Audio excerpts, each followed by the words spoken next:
Chapter 6. The Race. Can you remember what happened before?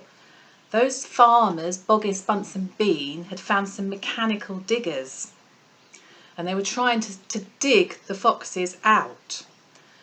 However, that fantastic Mr. Fox, he's quite clever, and I reckon he's going to come up with a plan. So let's see what happens. Now there began a desperate race. The machines against the foxes. In the beginning, the hill looked like this. After about an hour, as the machines bit away more and more soil from the hilltop, it looked like this. Sometimes the foxes would gain a little ground and the clanking noises would get fainter, and Mr. Fox would say, "We're going to make it, I'm sure we are." But then a few minutes later, the machines would come back at them and the crunch of the mighty shovels would get louder and louder. Once the foxes actually saw the sharp metal edge of one of the shovels as it scraped up the earth just behind them. "Keep going, my darlings," panted Mr. Fox. "Don't give up." "Keep going," Fat Boggis shouted to Bunce and Bean. "We'll get him any moment now." "Have you caught sight of him yet?" Bean called back. "Not yet," shouted Boggis, "but I think you're close." "I'll pick him up with my bucket," shouted Bunce. "I'll chop him to pieces." But by lunchtime the machines were still at it, and so were the poor foxes. The hill now looked like this. The farmers didn't stop for lunch. They were too keen to finish the job. "Hey there, Mr. Fox," yelled Bunce, leaning out of his tractor. "We're coming to get you now." "You've had your last chicken," yelled Boggis. "You'll never come prowling around my farm again." A sort of madness had taken hold of the three men. The tall, skinny Bean and the dwarfish, pot-bellied Bunce were driving their machines like maniacs, racing the motors and making the shovels dig at a terrible speed. The fat Boggis was hopping around like a dervish and shouting, "Faster, faster!" By 5 o'clock in the afternoon, this is what had happened to the hill.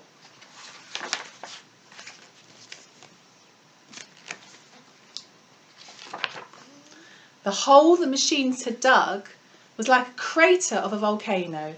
It was such an extraordinary sight that crowds of people came rushing out from the surrounding villages to have a look. They stood on the edge of the crater and stared down at Boggis, Bunce and Bean.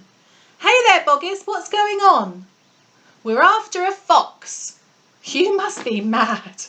The people jeered and laughed, but this only made the three farmers more furious and more obstinate and more determined than ever not to give up until they had caught the fox. Chapter 7. We'll Never Let Him Go. At 6 o'clock in the evening, Bean switched off the motor of his tractor and climbed down from the driver's seat. Bunce did the same. Both men had had enough. They were tired and stiff from driving the tractors all day. They were also hungry.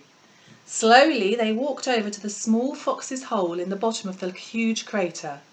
Bean's face was purple with rage. Bunce was cursing the fox with dirty words that cannot be printed. And I can't tell you, Newick children, either. Boggis came waddling up. "Dang and blast that filthy, stinking fox," he said. "What the heck do we do now?" "I'll tell you what we don't do," Bean said. "We don't let him go." "We'll never let him go," Bunce declared. "Never, never, never," cried Boggis. "Did you hear that, Mr. Fox?" yelled Bean, bending low and shouting down the hole. "It's not over yet, Mr. Fox. We're not going home till we've strung you up, dead as a dingbat." Whereupon the three men all shook hands with one another and swore a solemn oath that they would not go back to their farms until the fox was caught. "What's the next move?" asked Bunce, the pot-bellied dwarf. "We're sending you down the hole to fetch him up," said Bean. "Down you go, you miserable midget." "Not me," screamed Bunce, running away. Bean made a sickly smile. When he smiled, you saw his scarlet gums. You saw more gums than teeth. Then there's only one thing to do, he said. We starve him out. We camp here day and night watching the hole. He'll come out in the end, he'll have to. So Boggis and Bunce and Bean sent messages down to their farms asking for tents, sleeping bags, and of course supper. Chapter 8. The foxes begin to starve.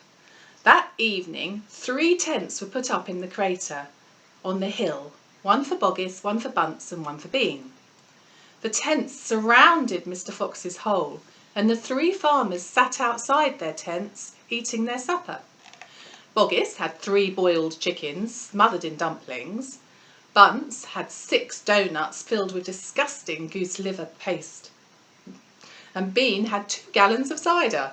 All 3 of them kept their guns beside them. Boggis picked up a steaming chicken and held it close to the fox's hole. "Can you smell this, Mr. Fox?" he shouted. "Lovely tender chicken! Why don't you come up and get it?" The rich scent of chicken wafted down the tunnel to where the foxes were crouching.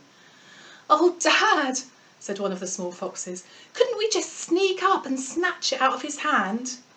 "Don't you dare," said Mrs. Fox. "That's just what they want you to do." "But we're so hungry," they cried. "How long will it be till we get something to eat?" Their mother didn't answer them, nor did their father.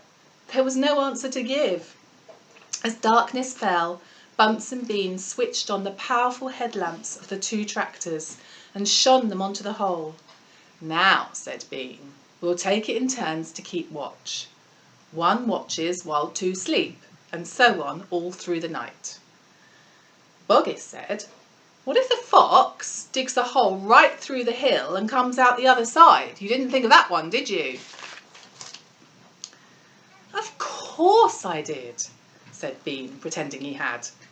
"Go on then, tell us the answer," said Boggis. Bean picked something small and black out of his car and flicked it away.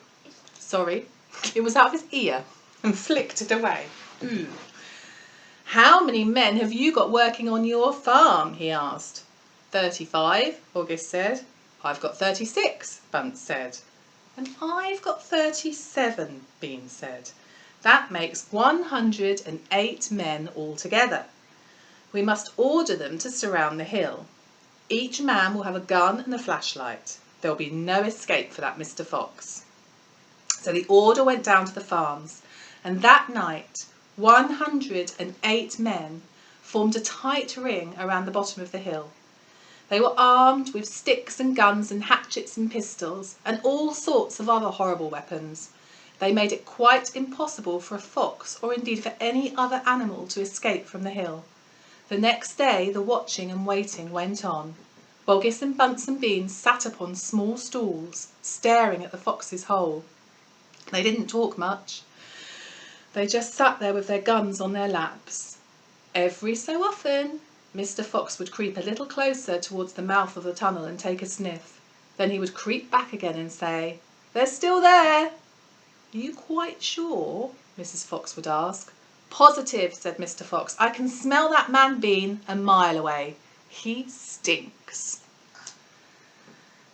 Next chapter, which I'll read tomorrow, Mr. Fox has a cunning plan.